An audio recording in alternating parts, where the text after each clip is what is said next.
தன்னம்பிக்கையுடன் செயலாற்றும் சிம்மராசி அன்பர்களே, சூரியன், சுக்கிரன், புதன் ஆகியோரால் வாழ்வில் வளர்ச்சி காண்பீர்கள். சுக்கிரன் ஜனவரி 27 வரை 7ஆம் இடத்தில் இருப்பதாலும், புதன் ஜனவரி 30 வரை 5ஆம் இடத்தில் இருப்பதாலும் சற்று கவனமுடன் இருப்பது நல்லது. குரு பகவான் ஜனவரி 16 ராசிக்கு 3ஆம் இடமான துலாம் ராசிக்கு வருகிறார். இதனால் முயற்சியில் தடை குறுக்கிடலாம். எதிர்பார்த்த பதவி உயர்வு கிடைக்காது. சூரியனால் பொருளாதார வளம் அதிகரிக்கும். பணியிடத்தில் மதிப்பு உயரும். ஆரோக்கியம் மேம்படும்.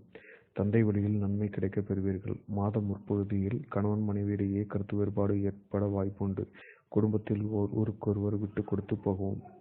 புதன் ஜனவரி 8 சாதகமான இடத்துக்கு வருவதால் பிரச்சனை மறைந்து ஒற்றுமை பலப்படும். தம்பதியிடையே இணக்கம் உண்டாகும். புதுமண தம்பதியர் குழந்தை பாக்கியம் கிடைக்கப் பெறுவர். திருமணம் போன்ற சுப நிகழ்ச்சிகள் திட்டமிட்டபடி சிறப்பாக நடந்தேறும். சுக்கிரனால் ஆடம்பர வசதிகள் பெருகும். குடும்பம் மகிழ்ச்சியும் ஆனந்தமும் நிலைத்திருக்கும். பெண்கள் ஆதரவுடன் இருப்பர். பிள்ளைகள் கல்வி வேலைவாய்ப்பில் முன்னேற்றம் காண்பர். ஜனவரி 15, 16, பிப்ரவரி 11, 12 ஆடம்பர பொருட்கள் வாங்குவீர்கள். ஜனவரி 22, 23, 24 ஆகிய தேதிகளில் உறவினர் வகையில் கருத்து வேறுபாடு ஏற்படலாம். சற்று ஒதுங்கி இருக்கவும். ஆனால் பிப்ரவரி 7, 8 உறவினர் வருகையால் நன்மை கிடைக்கும். உடல் நலனை பொறுத்தவரை பெரிய பாதிப்பு ஏதும் ஏற்படாது. செவ்வாயால் ஜனவரி 16க்கு பிறகு உஷ்ணம், பித்தம், மயக்கம், சளி போன்ற உபாதை வரலாம். பிப்ரவரி 3, 4 ஆகிய தேதிகளில் வயிறு தொடர்பான பிரச்சனை சந்திக்கலாம். வெளியூர் பயணத்தின் போது விழிப்புடன் இருக்கவும். தொழில் வியாபாரத்தில் வெளியூர் பயணம் அதிகரிக்கும். பெண்கள் வகையில் தொல்லைகள் வர வாய்ப்பு உண்டு. அவர்களிடம் நெருக்கத்தை தவிர்க்கவும். ஜனவரி 30க்கு பிறகு கூடுதல் வளர்ச்சியும் பணவரவும் உண்டாகும். பங்குதாரர்களின் ஆலோசனை தக்க சமயத்தில் கிடைக்கும். பெண்களை பங்குதாரராக கொண்ட வணிகம் சிறப்படையும். பங்கு வர்த்தகம் நல்ல லாபம் தரும். ஜனவரி 14, 17, 18, 19, பிப்ரவரி 9, 10 ஆகிய தேதிகளில் முயற்சியில் தடை வரலாம். ஜனவரி 27, 28, 29 ஆகிய தேதிகளில் எதிர்பாராமல் வருமானம் வரும். செவ்வாயால் குறுக்கிட்ட அவப்பெயர், மறைமுக போட்டி முதலியன ஜனவரி 16க்கு பிறகு மறையும்.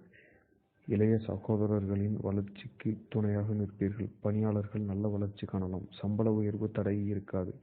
பணி நிமித்தமாக குடும்பத்தை விட்டு பிரிந்தவர்கள் ஜனவரி 30க்கு பிறகு ஒன்று சேர்வர்.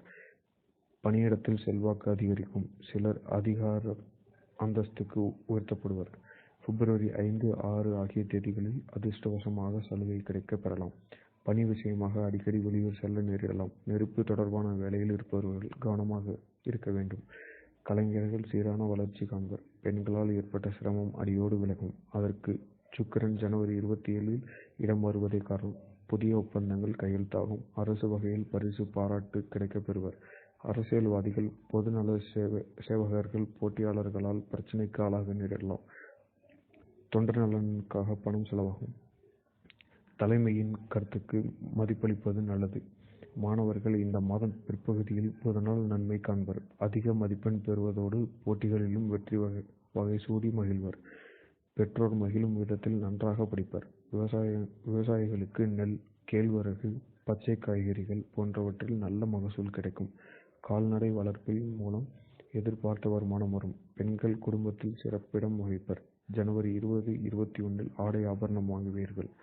ஜனவரி 30, 31 விருந்து விழா என சென்று வரும் வாய்ப்பு கிடைக்கும்.